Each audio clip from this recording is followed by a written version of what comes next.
Dedem prabawaning ratri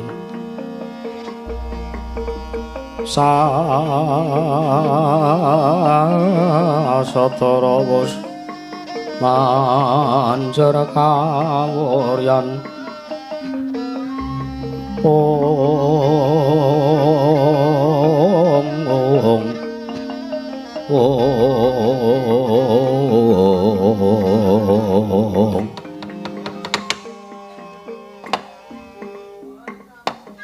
Kakang Semar Kakang Nayantaka mbok ya tulung aja kaya ngono to Kakang ditiliki kelawan para Pandhawa lah kok teka Kakang Semar Badranaya isih kaya mangkono kahanane Kakang ndak jaluk yen to pancen duweni gegayuhan apa ingkang mbok jangka Kakang yen to pancen duweni pepinginan apa ingkang tansah mbok gadang-gadang aja mung mendel wae Kakang Semar mesakno kelawan para Pandhawa sabab yen to Kakang Semar ngrasa susah mesti wae para Pandhawa uga bakal ngrasake susah Kakang Semar aja mendel wae kaya ngono Kakang Nayantaka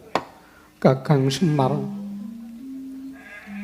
aja kaya mangkono Kakang Badranaya anane Puntadewa prapta ana ing Karang Kadempel ya merga sangka nuruti saka ature Petruk apa dene Bagong ingkang ngandhakake yen to Kakang Semar Badranaya ngedeng nandang ruga mongko kahanane wis kaya mangkono Kakang Puntadewa mesakake Kakang Pandhawa aja mung dinengke yen to pancen Kakang Semar Badranaya duweni panjaluk kelawan para Pandhawa merga sangga gayuhane Kakang Nayantaka ya lelabuhane Kakang Semar ingkang gedhe tumraping para Pandhawa Kakang ndak jaluk paringa dawuh Kakang Semar yen to pancen Kakang Semar njaluk supayane Pandhawa males budi marang ngersane Kakang Semar Badranaya marata diake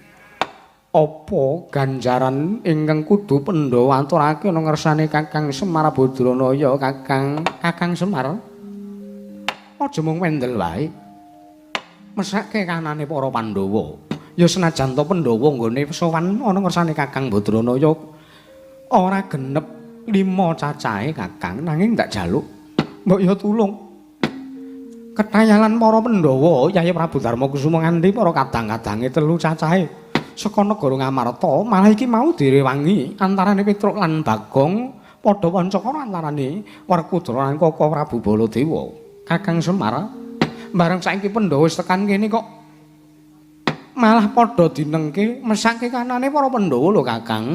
Wah, dipol kakangku. Aja mung meneng wae kaya ngono. Werkudara ngerti. Sartane Werkudara tanggap. Senajan to kowe mung meneng wae, senajan to kowe ora weruh, ning saora-orane kowe krungu, kowe midhanget sing dadi atur-ature. Ature para bendara-bendara iki aja nyepelekke kaya ngono Semar. Wah, nek kowe susah Werkudara melu susah.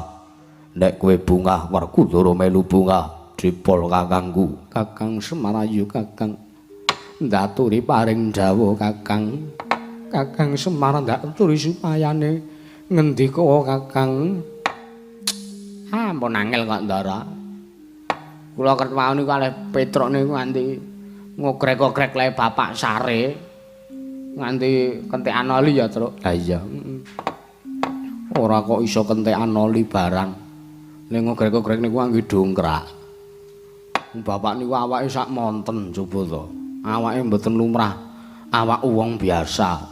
Bobot kok iso 3 kintal niku. Nek mboten Bapak Semar mboten kelakon to. Gek wetenge biyuh gedene. Kaya nganti bapak ki lali 3 dina ora ngarit lho, Truk. Heeh. Kayak wedhuse mbambek-mbambek kae kok. Lah iya to. Aku mesake kowe takon ngarit ya ming begogok. Lho kudune sing ngarit kuwi kowe sing ragil kok. Emoh piyai kok kon ngarit. Paling ora leku turu ki ning omah asinan kok. Asinan-asinan. Mbok ya kanan kaya ngene iki bersyukur kowe iki sak ora-arane isih ditampa suwita karo para Pandhawa ki wis nrimo banget nek cara aku. Cara kowe karo cara aku ya beda, Truk. Kae piye kae wedhus ora diretke ora kae. Nek ora arep tak dol kae. Semar ki karo ngopeni kewan raperti. Tak dol arep tanggo ngeslot. Wo. Ora kena ngono kuwi, Gong. Kena wae kok ora sapa sing ora kena. Aku sangka mangkel ku karo Semar kok. Semar kuwi wis tuwek. Kerjaman Prabu Arjuna Sasrabau. Nganti seprene ra modar-modar. Bagong mbok ya aja kaya ngono. Karo wong tuane dhewe kok kaya mangkono. Bagong. Pripun, Ndara? Kowe ora ngelingi nalikane dadi wujud padha aku. Nggih, kelingan. Pun. Senep weteng kula tedian. Nggonmu mbelak-mbelakke Bilopati karo bapakmu. Saiki Pandhawa wis kelakon tekan kene. Wah, malah gunemu ora tatanan. Lah pripun kula ya jengkel kok. Kowe ya jengkel ta, Truk? Ora. Wah. Mbok ya kena sak kerja sama lho kowe iki. Alah apa wis sida mbathi 50 kok. Wah, jan gareng ki ra kena jak bisnis. Wiwitekna wong ki nek ora jujur ki ya kaya ngono kuwi wisan. Kakang Semar taturi paring dawuh. Mir, gek ngomong Mir. Wah, tendang sisan ora. Mareka den prayitna samore res eka balik ngong titiane gandayane Trisanya Purnama sasi gelar-gelar semedyaning tengahing latar mileng lintang Bima Sekti senajan to tingkem netrani Sang Nayantaka nanging talenganipun Sang Badrana tansah midhanget menapa ingkang dados pangandikanipun para Pandhawa. Nalika semanten gegregah wungu saking Ganya Nendra, Sang Hyang Semar Badranaya kaya wong pulih sehat waras kaya wingi uni. Panjangkala para Pandhawa nyaka mulung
dadak mari barang.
Marekoten prayitna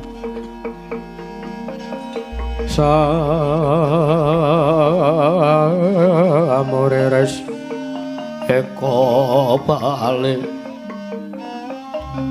titi ane kantayane nek jugang ya jugang ta ya weta wedan Trisnya ora muring-muring to, Bang. Purnama sasi.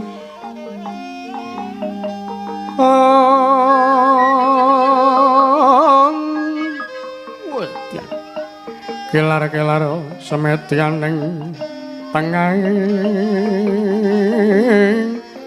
latar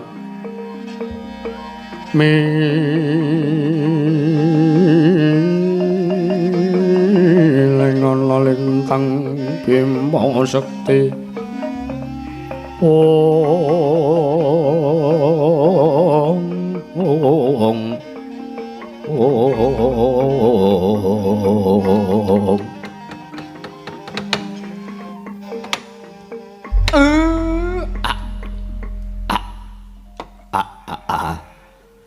ambel kekek sadulita mel. Waduh. Bareng sehat terus kumat mengine terus. Heeh. Kowe ora mengi kowe, Reng. Lah apa? Gejalamu dar. Iki aja sok kaya ngono diomongi ora. Aku ki wis ayem meh andem warisan mah urip meneh. Bagong ki pancen bocah edan. Mbak ya aja kaya ngono to, Bagong. Iki bendara do rawuh rene. Nek kowe karo bapakmu kaya ngono ki isin nek dipresani. Isin ora tumrap kowe. Aku los wae. Ya, Truk. Ora. Aku ora kok. Kowe kok ora mbelani aku ta kowe? Kowe karo aku tekan kene iki tak bayar lho kowe iki. Ora tau bayar apa-apa. Kowe tak balekne amplope. Truk. Nek kira-kira kowe arep wani karo bapakmu ki aja nek bendara do rawuh rene. Ya wis, kowe tak nang mburi kono nek ndara-ndara semungkur tak bajing-bajingke kowe. Bagong pancen bocah edan tenan kok. Ora edan iki tenanan kok. Sing edan ki wong tuane. Wong tuwa ora ngopeni karo anak. Kowe apa aku sing meneng? Tungkak sisan ra. Aja terus-terus kan nek setruk rang. Setruk ndasmu atos ora. Kakang Semar wis wungu Kakang. Kakang Semar wis iso bali kaya wingi uni Kakang. Dipol kakangku. Wah, kene ora apa-apa. Kowe ora ngrasake lara, kowe ora ngrasake kepiye-kepiye malah katon seger waras kaya ngono. Kakang Semar mbok ya paring dawuh. Kula niku jane wau pun krungu. Para ndara-ndara niku do ngendika niku krungu. Kula niku jane turu. Kula niku mboten lara, kula niku jane mboten lara. Estu awak kula sehat. Ayo, Mir. Nyuk. Ngopo? Ya melu aku yo. Arep ngopo? Ini parung ndasmu kowe. Gang, ora kang ngono, Gong. Meneng kowe, Reng. Aku sing meneng. Lah arep aku, arep kowe apa kowe sak karepmu. Weh, aku apa kowe sing meneng? Rumangsaku kok. Kowe iki bener ora lara to? Kowe iki bener ora lara to, Pak? Tak rewangi aku dadi Ndara Werkudara barang. Tak rewangi gelut karo Ndara Werkudara sing asli. Bono memang ora lara. Perjuanganku lho, Pak. Perjuanganku lho, Pak. Sawangen, Pak. Melek wae, Pak. Melek. Gong. Wong tuwa to kon tolek-lekke kaya ngono kuwi anggepmu apik ngono apa piye? Ngapa, Truk? Arep melu-melu, Rene sisan tak parung ndasmu kowe. Anggepe kok semangkan ora. Bagong aja. Ngapa karepane? Ora, Bagong ora arep wani. Bagong iki bendaramu. Kae, bendara kula ya kae, ora bendara ya kae. Masaku iki perkarane keluarga. Nek sampean ora arep melu-melu minggat. Bagong tak dandasmu. Tak gendri. Anu Ndara Werkudara ngono kok. Yo. Oh, mboten wani nek kula. Ora perlu ngawedi ki karo Ndara Werkudara. Janji wis sia-sia karo Dipol kakangku. Wah, gebuk godo rujak cingur. Apa? Godo rujak cingur. Kuwi dagelanku kok ya dinggo. Wis mboten ajeng wani kula. Sesuk mleh Ndara Werkudara manginep teng mriki. Ben ngerti Bagong niku cengkiling karo wong tuwane. Yo. Ngerti konangan pisan meneh Bagong cengkiling karo kowe. Wah, sudet. Sudeten men metu tlusupe. Masa aku bocah kok ora gelem kalah. Weh, mon nek meng kalah weh. Sinuwun Puntadewa.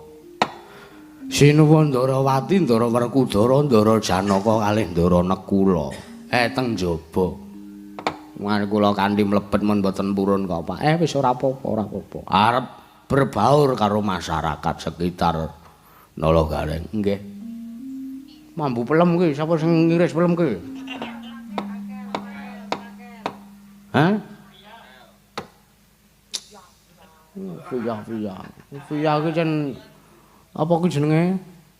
Induk dari semua permasalahan kok. Klebu wingi apa kae?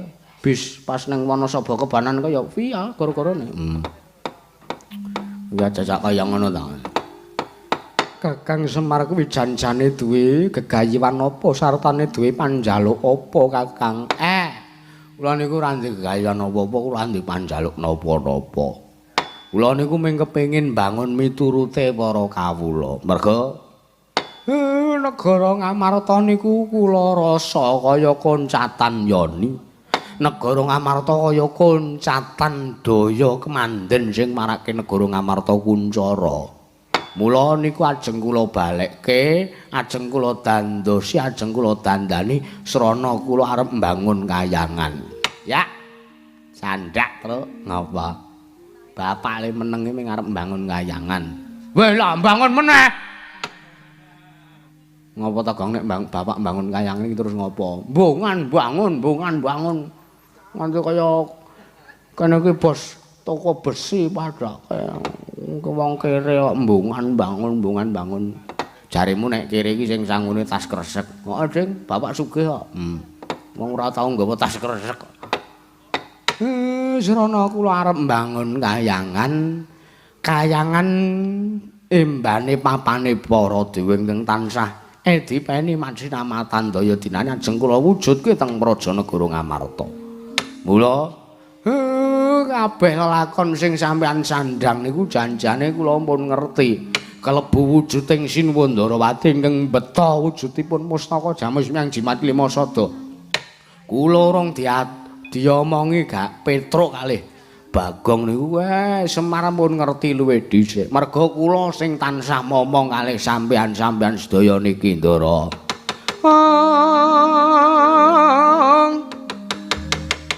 Permara remang swamyong ngambrang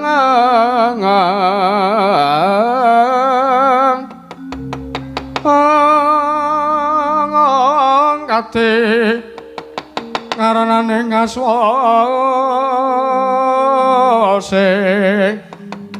yaneng marga amalatgung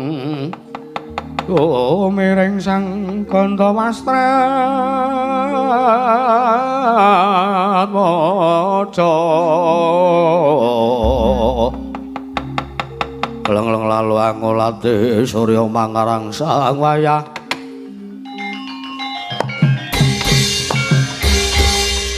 yen mangkono Kakang Semar darbe panyuwunan apa mengko para Pandhawa ingkang saguh nguwadi Kakang ya senajan to Pandhawa ora genep 5 cacahe Kakang Semar duwe penuwunan apa mengko aku ingkang saguh sak biyantu ana ngersane Kakang Semar Badranaya Dipol.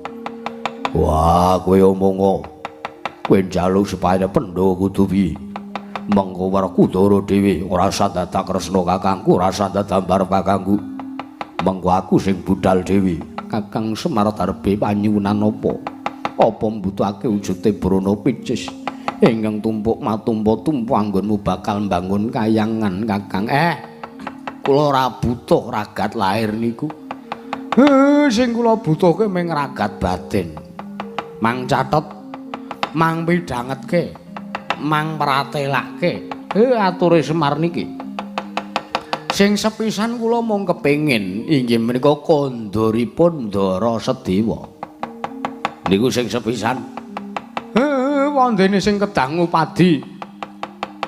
Morcanipun Ndara Sedewa kedah Ndara Werkudara. Nek mboten Ndara Werkudara mboten saleh kula mbangun kayangan. Yo.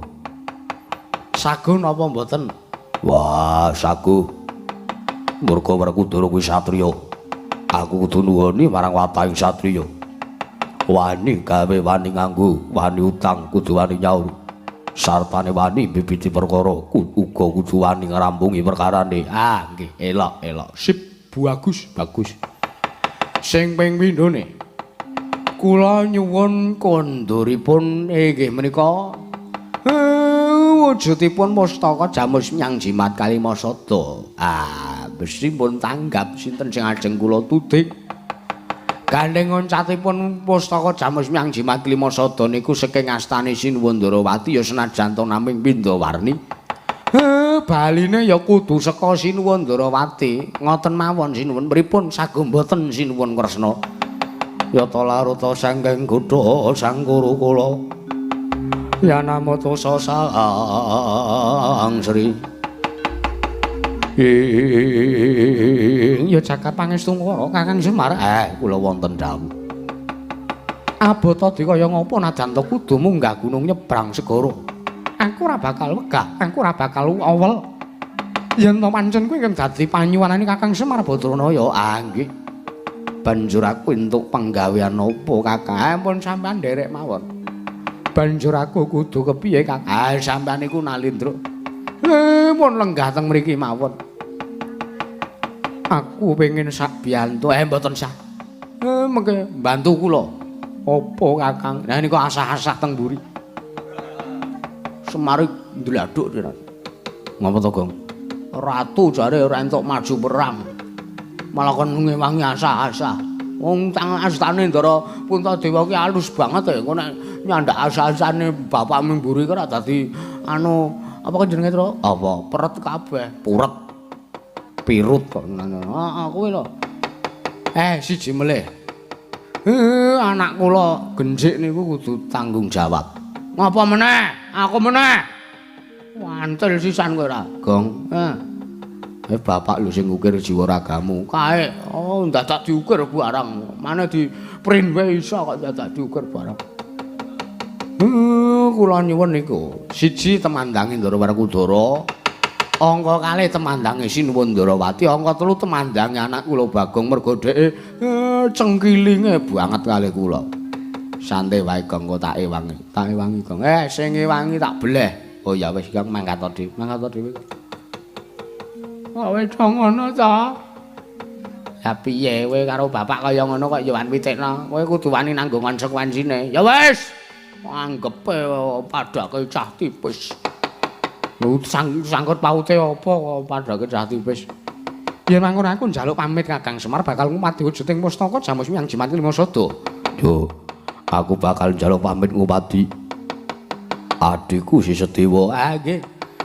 Kabeh kudu sasi nampurna lho Ndara. Sampun ngantos sak mangke ujub kula anggen kula badhe bangun kayangan iki mengke gagar wigarming mergo bocah sing kandhase kaya kacang tolo niku. Iya Kakang Semar aku njaluk pamit Kakang.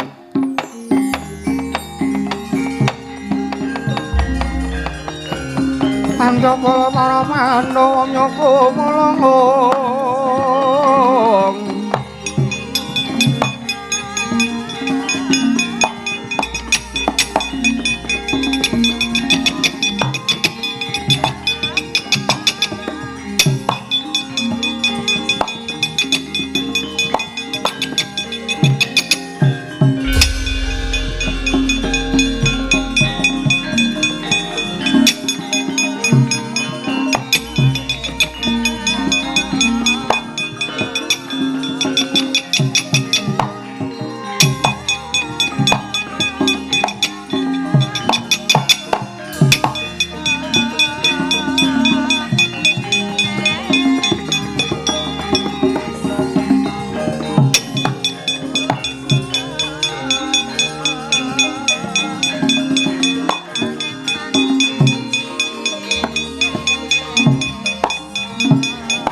Tenan kowe ora melu tenan. Lah ora entuk, Pak. Ya wis. Ana Pak gek ados ki ambune ngantuk ora. Kono mangkat kono. Monggo sinuwun iya Bagong.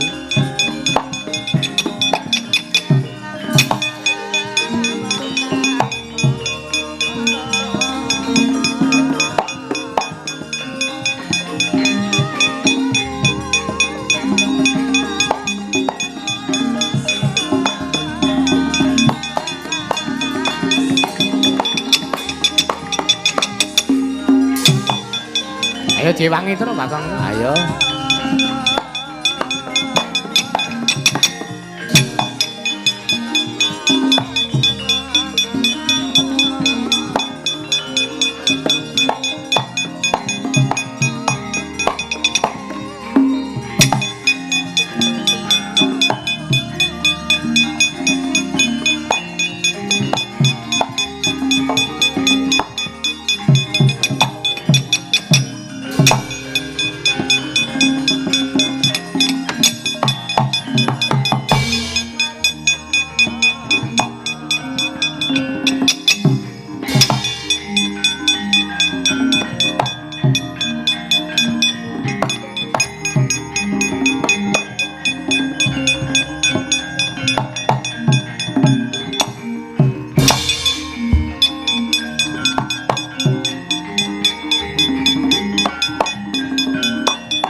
kang rasa sombar mawa lindru bumi gonjing kumalodok kuntara katok lumembak penyu kanggo mambang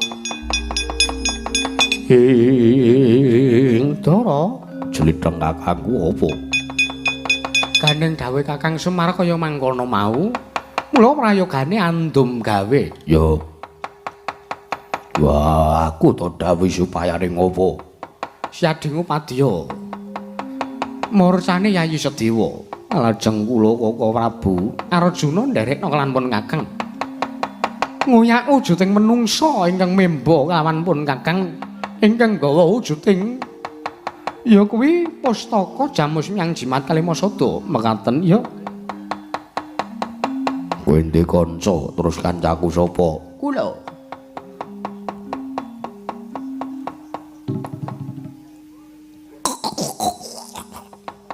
aku ruyung ngapa Werkudara tak jejeli driji dicokot untune lancipik rajama-jama wah kaya untu buldog salah kiri lu sih jalmatan kena kini mula aja sak jejeli driji kaya ngaten inggih Koko Prabu ngestaken dawuh wis yen mangkono manut nang andem gawene dhewe-dhewe yo njaluk pamit Kakang Mas kula gi nyuwun pamit Werkudara aku go njaluk pamit sinuwun Ndarawati kula nyuwun pamit nggih sinuwun iya Kakang nggih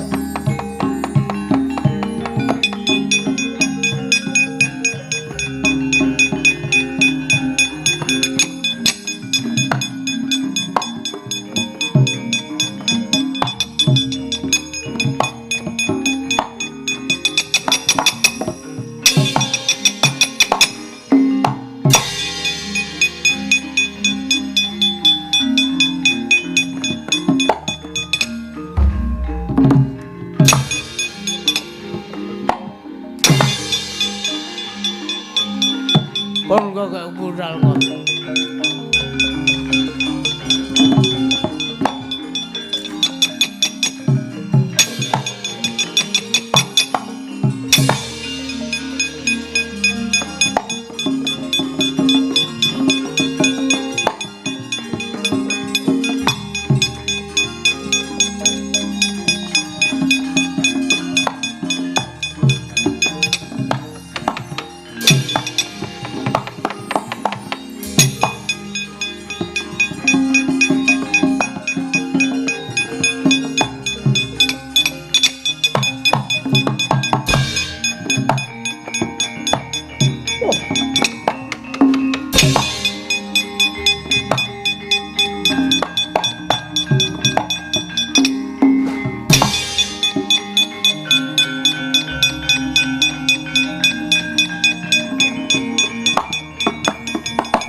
mangancur aku ning angin kuntarangkraning arka para-para nitare kakiri para bumi prakampita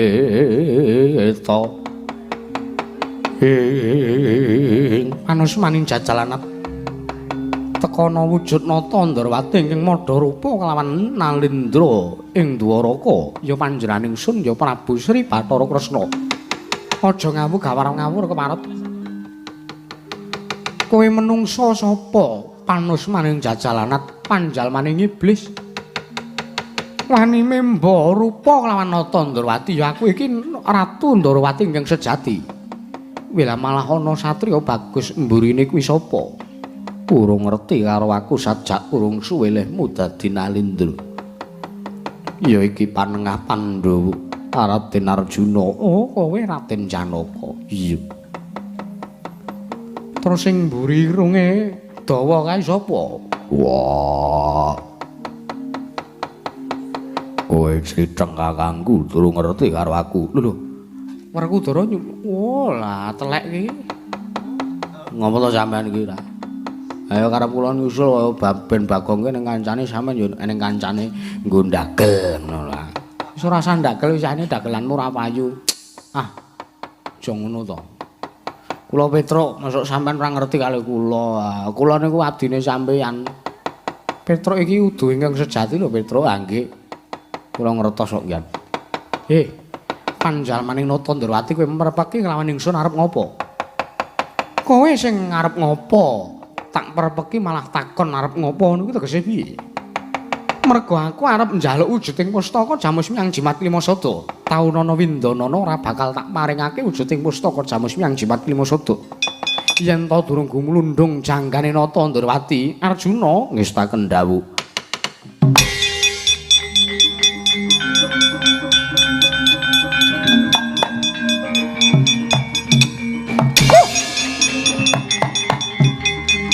Apik kae.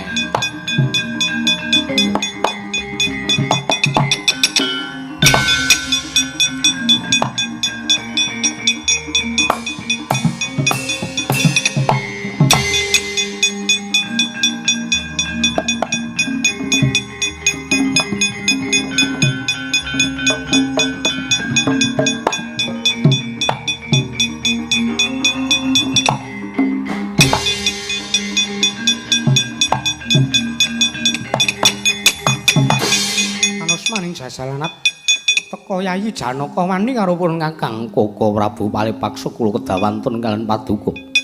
Awit Paduka ingkang sampun wantun nyidra wujuding pustaka Jamus Miyang Jimat Klimasada tanpa ana senjata cakra apa duwe. Ayo nyilih kakangmu menungso.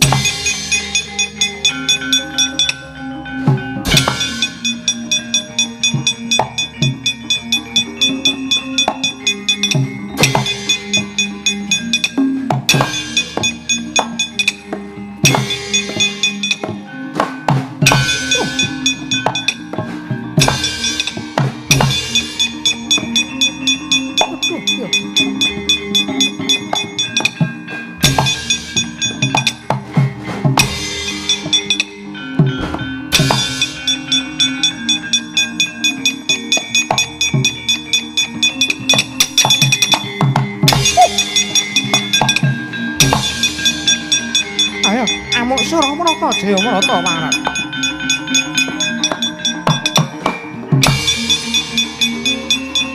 Ayo leganono atine Nata Ndrawati Prabu Sri Bathara Kresna. Werkudara sisandene.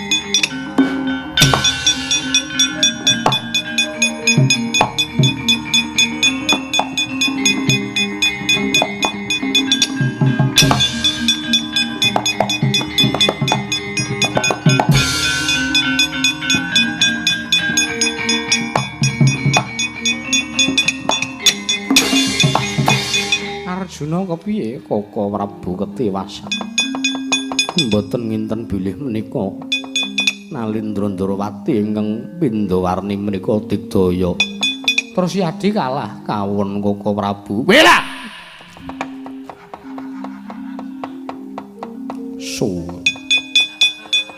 Njingkatke marake kaget. Sampeyan iku kalah Petruk. Wah, cara kula isin, cara aku ora. Waduh. Iki aja sok ngentahi Arjuna to wis ngene kok ora aja sok njarak, aja sok mbeda. Wah, rumangsaku kok ratu kene ora Petruk sing maju, ora Petruk sing ngandi. Arep ngopo kowe?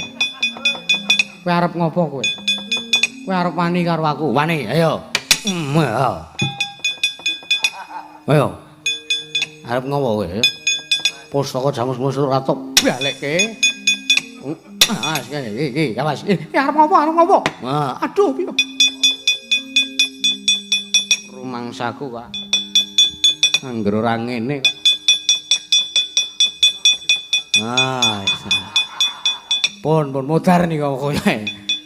Petruk kok nggawani apa? Niki lho niki. Kowe kuwi meng palsu Petruk kuwi meng gaweane dekne Karang Ratu ampuh.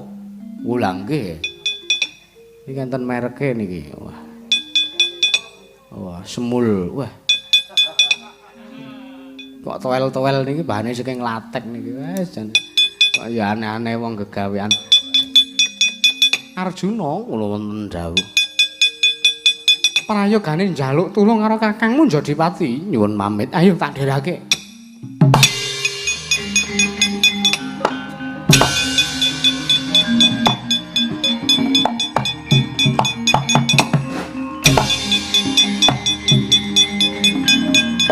Majeng sinuwun.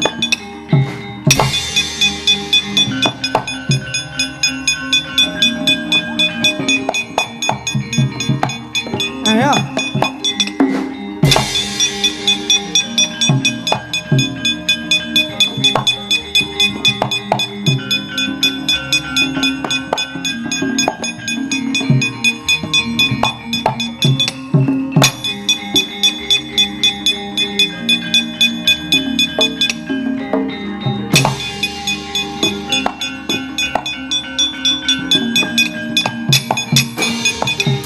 Sinayeng manggulung mintonaken triwikramanira kang kumitraning asta aning asta ing gumunku ya padha grakane. Ayo mbok wenehke apa ora? Wujuding pustaka Jamus Hyang Jimat aja ngetutke warep, aja ngetutke warep. Wah, lagi kok yo ngadep kaca iki. Ora mbok wenehke wujuding pustaka Jamus Hyang Jimat Klimasada lakon mati tiban senjata cakra tamakna nata Ndrawati mati dening aku.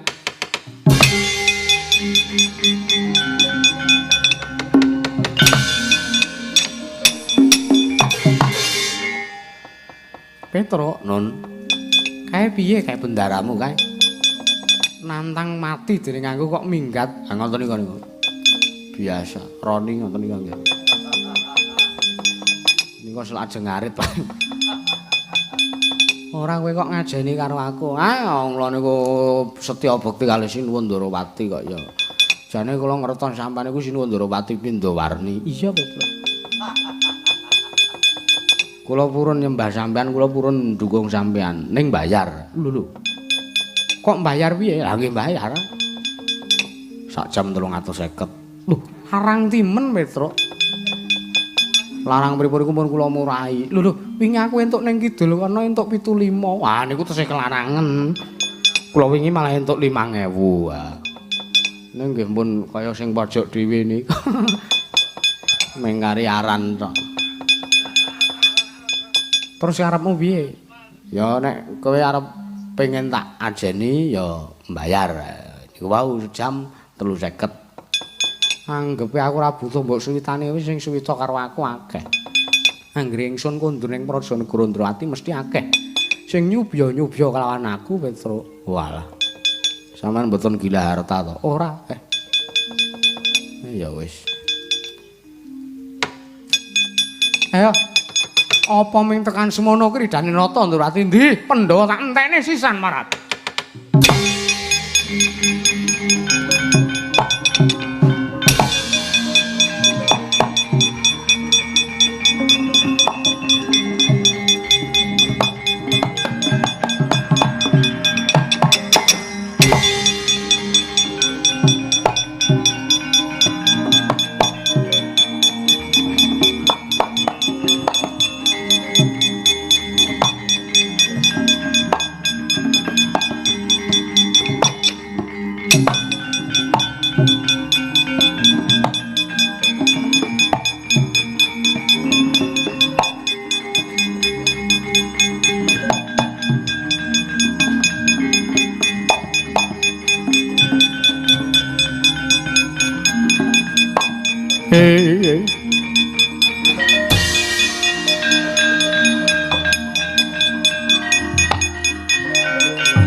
ati netrane ngungkor rapuh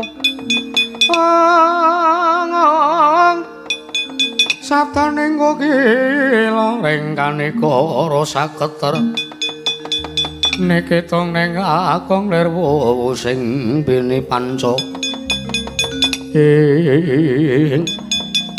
wilatala nggonku nampa wisik saka para jawata yen aku kudu laku tapa ngrame teges aku kudu tapa tetulung aku ngrasa sartane aku rumangsa yen ta ora suwe meneh bakal ana satru ingkang tumeka ning kene ya ndak rasa pancen iki dawing dewa ingkang bakal nyaketi kelawan aku ya Bambang Pamintosih mbok menawa ana satriya malah kepara Nalendra ingkang nyaketi kelawan ungjuaning Bambang Pamintosih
kate karananing kaswase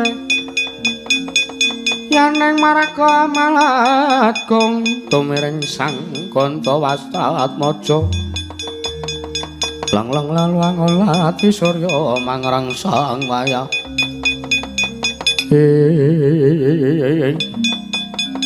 wah Bagong pripun niki enten satriya niki yo Kisanak kuwi sapa toko ketemu karo aku tumuli ndepra kaya mangkono. Waduh Raden nyun mangapunten. Kula menika mboten mangling kelanjeng ngandika, jeng ngandika menika panenggak Pandhawa. Tetuangganing para jana garing Indra Prasta, jeng ngandika menika Sang Raden Haryawerkudara satring Jodipati nggih tunggul pawenang. Yo pramila kula ngaturaken sembah bekti kula kunjuk Raden. Yo tak tampa paestu tampanono ora kusiki kowe kuwi sapa kekasihmu sapa sandanganmu Jara Satriya kula menika satriya kliyang kabur kanginan kendang kebaraten kula pun Bambang Pamintosih Bambang Pamintosih kula tepang kalawan jenengan dika menika piyayi ingkang estu kondang kawentar jagat wonten satriyan kula menika ingkang dipun tuladha namung Sang Raden Haryawerkudara karo aku kenal ora kowe sih Pamintosih panjenengan mriku Ki Lurah Nalagareng tuh ngawur lho lajeng sinten Ki Lurah Nalagaring mriku ingkang matane amba cangkeme jembar matamu kowe lho kok malah matak-matake kula aku ya pancen mataku amba ning ya ora iso matak-matake aku Bagong inggih Ki Lurah Bagong wah bau apa ya kowe para waraga ing satriyan kula menika sami gandrung kapirang kalawan jengandika Ki Lurah biasa wajan saben dinten saben pendak-pendak dalu ingkang dipun setel menika namung rekaman kaset witanipun Sang Lurah Bagong krana estu dagelanipun menika semu teledak-teledok tur saru tur kathah gontokanipun biasa kowe Can dagelan kowe aku ki nek apa ndagel ki ora tau gek nggawa sangu bahan banyulan ngono ki ora tau. Ning pementasan kowe ki selalu nges, lucu, semu, gayeng tur kathah gontokanipun. Ki Lurah Bagong iki nggih. Ayo. Pamintosih. Kowe omahmu ndi mburi gubuk cilik kae apa? Inggih. Sekawit kula menika nglampahi tapa ngrame. Pamintosih wonten dawuh Raden Werkudara kepasang yojo katujo nginu bejo kemalingan kemayangan iki arep ndagel iki niku bahan kula kok dienggo bejo kemayangan ya Raden Werkudara kados pundi wektu dina iki aku butuh senjata pitulung Bu ngundurke sartane aku kepengin golek ya ana ngendi durunge adikku Sedewa nanging seranane aku dhewe ingkang kudu golek wujuding Yogi kadangku Yayi Sedewa ya Yayi Ragil lho nuwun sewu menapa Sang Raden Sedewa menika cacaking negari Ngamarta yo Sedewa tak tundung minggat saka negara Indraprastha merga rasa panemu karo Werkudara gonjang kanjeng langit kelap-kelap katon lir kincang alis risang mawa gandrung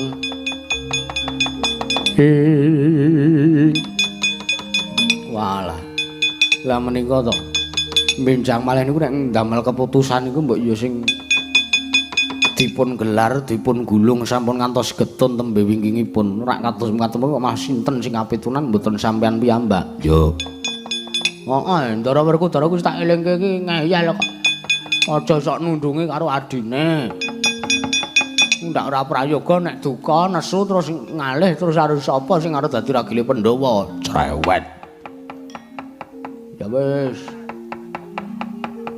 kurang mboten ling antem kula pendhetke ganco Raden Werkudara paminta sepi menawi jenengan ndika kersa kula sagah sak biyantu wah ning mengko rasa sinampurna mboten napa-napa kula mengke ingkang badhe matur karo sapa apa wis ngerti mergo iki dadi panjalu Semar Badranaya yen to aku dhewe sing Upati Sedewa ora sah sinampurna nggone bangun kayangan iya awit sak mangke jenengan ndika Sang Raden Werkudara sampun pinanggih kaliyan Raden Sedewa wah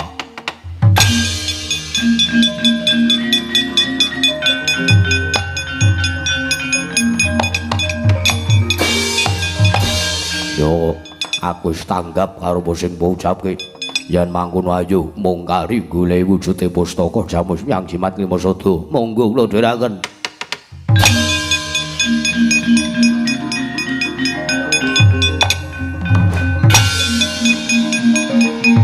ayo bos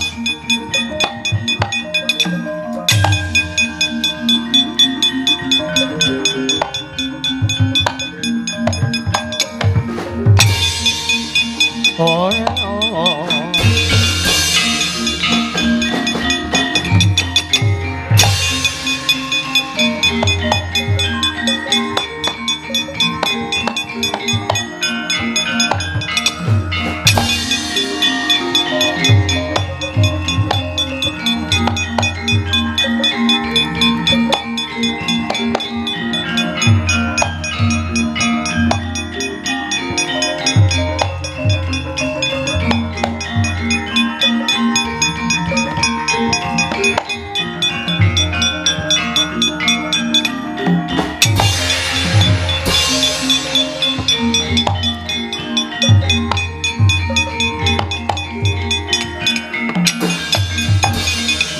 Anggara sesumbar mawa lindha pumeka anjing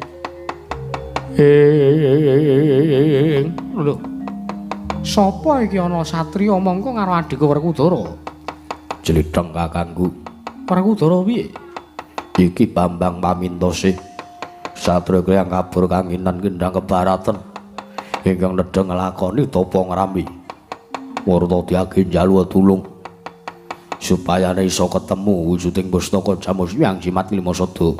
Dara, ora dawuh wowo. Jan-jan aku wis ketemu karo menungsa ingkang nyidra wujuding pustaka Jamus Hyang Jimat Lima Sada. Ya mung arep ndak kalahke wae angel dayane.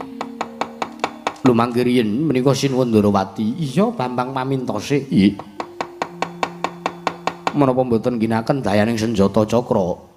Mundhak ora prayoga yen aku wani nerak pacak nerajang waler. Merga ndak rasa aku ora ana sambung rapetih karo pawongan ingkang nyidra wujuding pustaka Jamus Hyang Jimat Lima Sada. Mangsa minggir kula ingkang badhe ngadepi.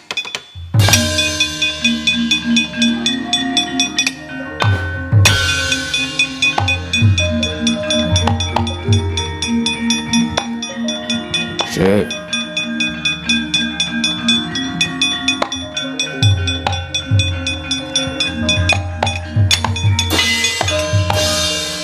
Werkudara piye? Malah kongkonan karo pamintose. Lho aku ora kongkonan kok. Wong dheweke dhewe sing maju. Wah, panjaluwe Semar. Nek ora kowe sing nemoke Kalimasada dhewe, ora Sasi Nampurna. Nggone Semar bangun kayangan. Kose to. Kowe mau ora wis ketemu karo Sedewa to? Wah, durung. Ngaku wae, bloko wae. Durung. Ngaku wae, aku ngerti legetane atimu lho Werkudara. Wah, iya. Lah, ngono wis kok. Nek kowe wis ketemu karo Sedewa, teges kowe wis Sasi Nampurna. Merga sing ngupati Sedewa kuwi kowe dhewe ora kongkonan sapa-sapa. Yo. Lah saiki pun Kakang mung kare kepenak. Tur ngene, Kakang Semar kuwi tansah samar. Tegese nek ngendika ngono kuwi urung karuan werdine ngono. Nek ngendika A urung karuan werdine A. Kuwi belajar membaca apa ya? Belajar membaca dengkulmu melocot. Iki dong rembug apa iki kok gayeng? Rasa ngono. Ya wis. Tututi pamintose. Ayo disawang kaya ngapa kridane Werkudara. Ayo.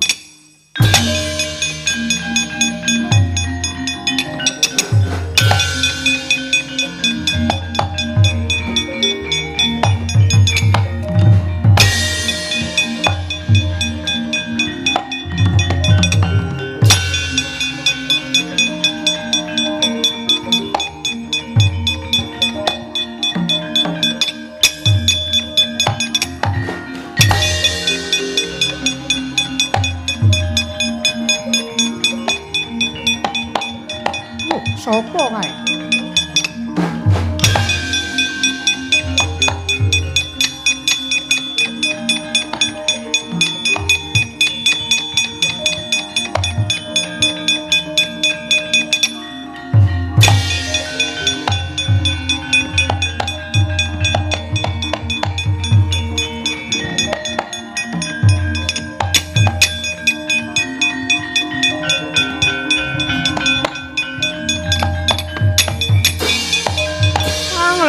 Bawane Kang. Ngapa ya, Seh? Niku sulukan songo ampun dinggi pas menyura. Ayo apa klerune? Diem. Gonjang Kanjeng langit kelap-kelap katon. Lir kencang alis risang mawe kandrung. Sapa iki ana? Satriya ngadepi kelawan Nata Ndrawati. Sinuwun mugi dados ing ngawuningan. Kula pun Bambang Pamintosih kula ngaturaken sembah bekti kula kunjuk. Bambang Pamintosih tak tampa. Kowe arep ngapa methuki karo Nata Ndrawati? Kula namung badhe nyuwun palilah paduka. Kersawa ngunduraken wujudipun pustaka Jamus Myang Jimat Kalimasada. Sakmangke badhe kaginaken sarana tentreming praja negari Ngamarta. Pustaka Jamus Myang Jimat Kalimasada tak paringake yen to kowe ngerti sapa jatine ingsun. Kula ngertos kemawon. Paduka menika sanes wujudipun titah samantah nanging pangejawantaing pusaka negari Ngamarta payung tunggul naga tumbak kara welang kalian pustaka Jamus Myang Jimat Kalimasada sinuwun.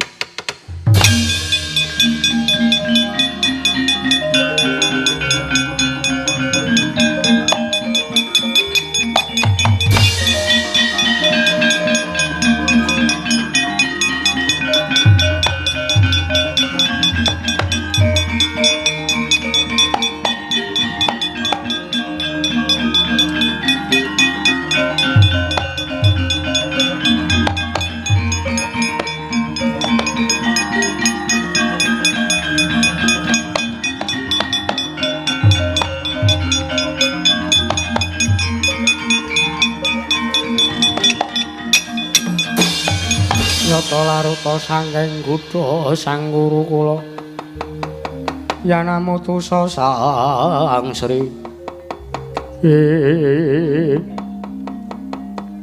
Lah apa to pamintose? Sinuwun Ndrawati. Iya. Wah, layak digdaya. jebulno maliyane wah jan. Terus dadi wesi kaya ngono ki nek dikilokke wayu pira? Kilokke dengkulmu meloncat. Iki pusaka ampuh lho Petruk. Weh lah, ampuh? Iya.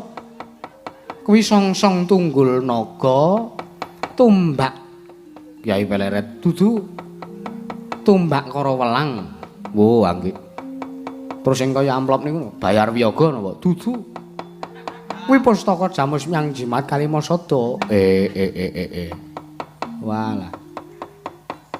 Layak negari Ngamarta katon peteng wontenane nggih sinuwun. Lah iya. Apa ku ya ngerti, ngertos mawon. Walah malah saiki Sedewa wis ora dimangerteni ana ngendi dununge. Coba to nek Sedewa ning kene. Mesti bakal disubya-subya dening Kakang Semar Badranaya.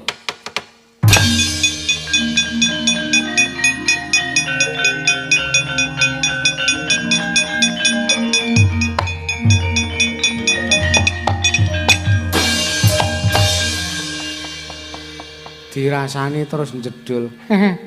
Apa sampean? Ratu kok guyu ra wangun.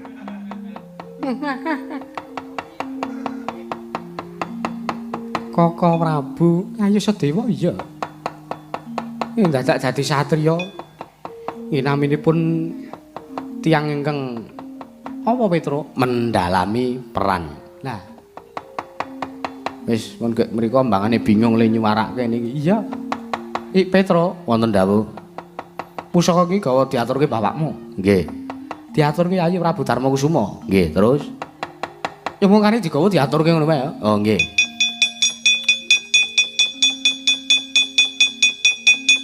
Kosik. Pripun? Arep njupuk pusaka iki disembah ping 3 sike. Oh, nggih. 1 2 3 4 5. Petro wonten dawuh kepunjuran 2. Lah printen? Pinten kok printen? Ah nggih. 3 wae kok 5. Oh nggih kula balekke. Lah malah dadi 7. Wah lha nggih. Kula balekke meneh kok. Ah wis kok kare gawa ora.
Sih.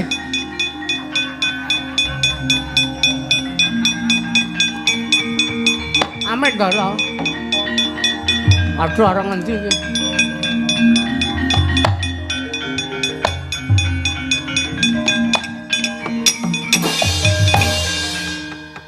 Mareka ten prayitna semurire seka balik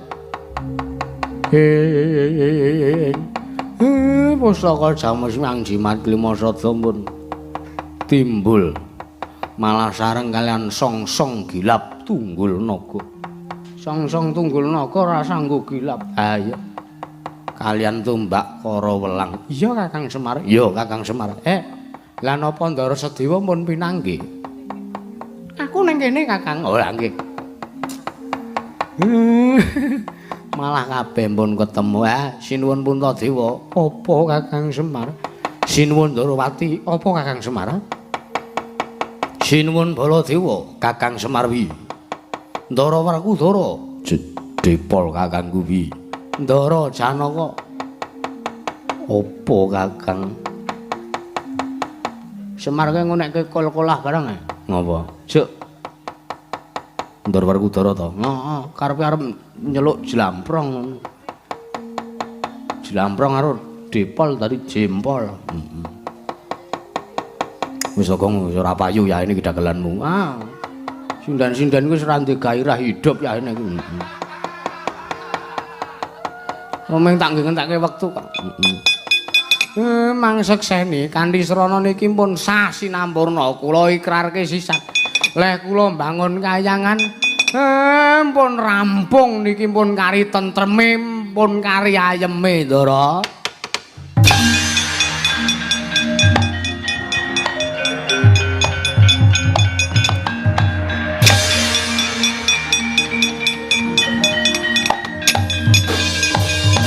mareka den prayitna semurire seka balik titiani gandayani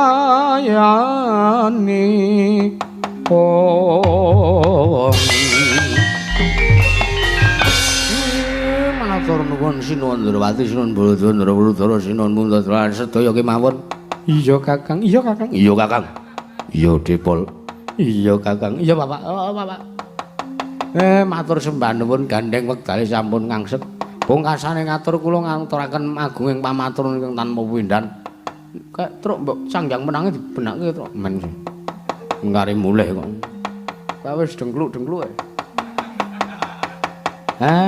pungkasane ngatur kula nyuwun pangapunten menawi kathah sedaya kalepatan saha kekirangan anggen kula lati dalu niki Ndara iya Kakang Semar ora dadi ngapa ngapunten karang pembonang kula untune kumat sesuk kajenge dijabutke kula betake tang sesuk jabutke sak sirahe aja to kok ngono mesake matur sembah nuwun awis sedaya ingkang samukawisipun sampun dipun caosaken dhateng kula sak rombongan nuwun Semar nuwun pamit undur diri mugi-mugi sak mangkula saking mriki ya sedaya sami rahayu wilujeng rahayu ning sambi kula tebisan Rubinta Durga Mendhak Kala Sirna jaya-jaya wijanti pungkasane ngatur kula slamet to sing nanggap slamet to sing ditanggap slamet to sing nonton tanggapan slamet to sak kabeh-kabehane Bagong golekane aja lali dole nggo golek sing elek lan sing ala sing elek lan sing ala kuwi piye sing elek lan sing becik sing elek sing kirana sing becik gawanen Bagong. Nggih Pak, mengke kula gawane pun betotas kresek niki. Ha iya. Sing elek-elek tak sortir. Sing apik-apik tak go mulih ben ora kangelan olah-olah. Sak karepmu wis ngono. Ya, Tru. PKJT ora usah kesuwen. Kesuwen. Elok-elate pecahe. Mau mereh makan. Mar senam ora. Senam kreasi Gunung Kidul. Iya.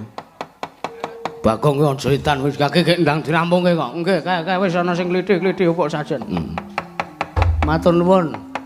Jan wis ayo gek ditabuh bonange, monggo.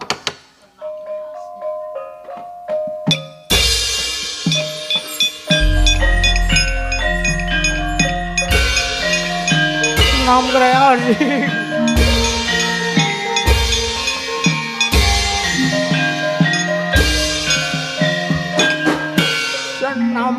mati